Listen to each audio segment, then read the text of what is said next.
Hello everyone, this is me, always as Ryan, here in Japan with the Ghost Players Report. Now, after Noda, several weeks ago, announced that he's dissolving the parliament, or known as Diet here in Japan, elections have heated up rather quickly, and as you might have guessed, one of the central issues with all the different political parties and candidates is the issue of nuclear power here in Japan. Now, the two major parties, which of course is the Democratic Party of Japan and the Liberal Democratic Party, have been out in full force. Now, basically, these two parties differ in their opinion of the future of nuclear power very slightly. Now, the Democratic Party of Japan is putting up the face that they want to slowly phase out nuclear power, and they've given several time frames for this. Some say 40 years, some say 30, some say even longer. And they still made no effort to stop construction of more nuclear power plants. So they're holding up this idea of a slow phase out, kind of giving in to the more leftist push to end all nuclear power in Japan. And as we know, the Democratic Party of Japan was basically founded by a group of former socialists and members of the Liberal Democratic Party. And they, of course, are the current ruling party, which is Noda's party. So, all that's with them. Now, the Liberal Democratic Party, who were in power in Japan and control the government for decades, are taking a different approach. What they're saying is no more construction of nuclear power plants, except for the ones currently being constructed, which blows my mind at this point that they're actually going forward with that.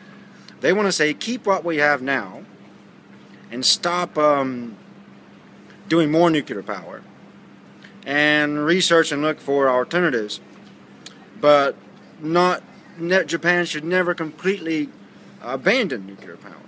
So they're more pro-nuclear leaning than the Democratic Party of Japan. But as we know, both parties are really not really getting behind any type of serious phase out or slow down or freeze or suspension of any type of nuclear power. They just simply don't have enough support from the people to continue with the way things have always been. Now, Japan, which I'm predicting when these elections finally do go down, is that we're going to see a much more leftist Japan. I really do predict that there's going to be some seats that the Liberal Democratic Party have always held. They're probably going to lose to possibly some more minor parties, more leftist parties. As the leftist movement in Japan has got a huge push and huge increase in support after the multiple nuclear meltdowns at Fukushima. We see a lot more protests in the street, a lot more leftists organizing, and recently even unions are becoming more vocal in Japan. So I do predict that some of the minor parties will be able to snatch possibly a few seats away from the more traditional parties or the major parties here in Japan. But the issue is definitely getting a lot of attention. I usually watch the morning news shows in Japan, and big focus, every politician talking about nuclear power. It's a central issue for this election. And what they say and the agendas and the manifestos these parties are going to produce are going to have a heavy effect on the way the voters vote.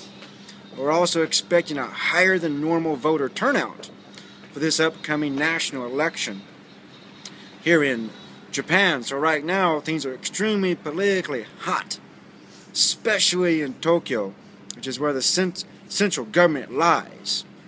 Right? Now, the extreme right wing has also grown in popularity recently, especially with Osaka's Hashimoto and his party, the One Osaka Party. And also Ishihara, who up until recently was the governor of Tokyo. He comes from the very hard right. He recently resigned to form a hard right party in Japan to push for get a few seats in the national government to have more influence for the hard right. Now, the hard right in Japan are definitely pretty extreme. Ishihara is the main reason we're having difficulties with Korea and China right now, these island disputes. He's the one that kicked up that trouble in the first place with wanting to buy the Senkaku Islands, which infuriated the Chinese government and had a lot of pretty unfortunate type of violent protests in China against Japanese companies and Japanese people. And that issue, it's totally the hard right's fault that diplomatic epic failed. So you see, those people are going to push and try to get power in the national level this time, because a lot of seats are going to be up for grabs, because a lot of local areas are simply sick of their politicians and the parties they've been voting for decades in the past. So the issue here is going to be quite interesting, and we're going to have to watch this closely to see exactly how it pans out and exactly the type of government we get. Now, on a final note, some people, I've talked to some Japanese people, are predicting the possibility of a coalition government, which has never happened in Japan. We've never had a minority government before. If that happens, you'll see a major shakeup politically in Japan, the likes quote-unquote democratic Japan has never experienced before. So that would be also quite ground shaking, for not to make a pun. But politically, it would be very ground shaking. So everyone, please leave your comments below. Do a few research, look at what some of the other issues going on in Japan politically, and leave your comments and your thoughts about this. Spread this video around. And if you want to make a video response about the current national election upcoming in Japan, please do. I'd be more than happy to see that, and I would respond to that with a video reply of my own. So until next time, it's me, Ryan, here in Japan, checking out.